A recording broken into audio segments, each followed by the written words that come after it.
আসসালামু আলাইকুম। আজকে আমরা কথা বলবো, অনেকে আমার কাছে জানতে চান যে আমার পিত্তে পাথর হলে কিভাবে বুঝবো। পিত্তে পাথর যখন মানুষের হয় তখন নানা রকমের সমস্যার সৃষ্টি করে। তার মধ্যে আমাদের দেশে যেটা বেশি দেখা যায় সেটা হলো গ্যাস বা গ্যাস্ট্রিকের মতো নানা রকমের সমস্যা।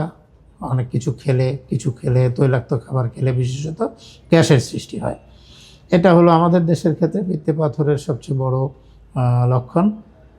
আর অনেক ক্ষেত্রে পিত্তে পাথর কোনো লক্ষণ ছাড়াই থাকতে পারে এবং সেখানে বছরের পর বছরের পিত্তে পাথর মানুষ নিজের যে পিত্তে পাথর আছে সেটা বুঝতেই পারে না।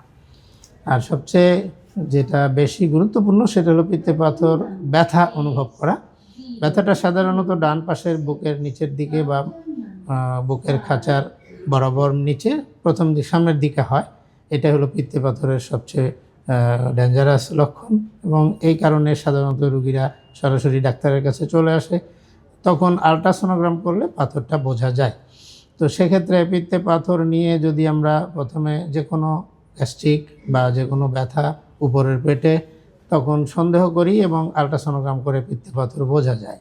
এছাড়া আরও অনেকগুলো লক্ষণ পিত্তে পাথরের আছে। যদি পাথর গলায় নাড়িতে চলে যায় গড়াইয়ে, তখন সেখানে জন্ডিস হয়, পিত্তনালীতে গিয়ে আটকে গিয়ে জন্ডিসের সৃষ্টি করে।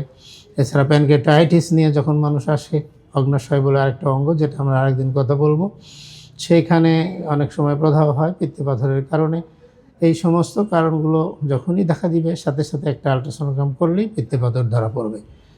এইভাবে আমরা পিত্তে পাথরের লক্ষণগুলো বিস্তারিত আরও একদিন বলবো ইনশাল্লাহ। আস্তে আস্তে পিত্তে পাথর হলে এটা অপারেশন বা চিকিৎসা অতি সত্বর করিয়ে নেওয়াই ভালো। সুস্থ থাকুন, ভালো থাকুন সবাই।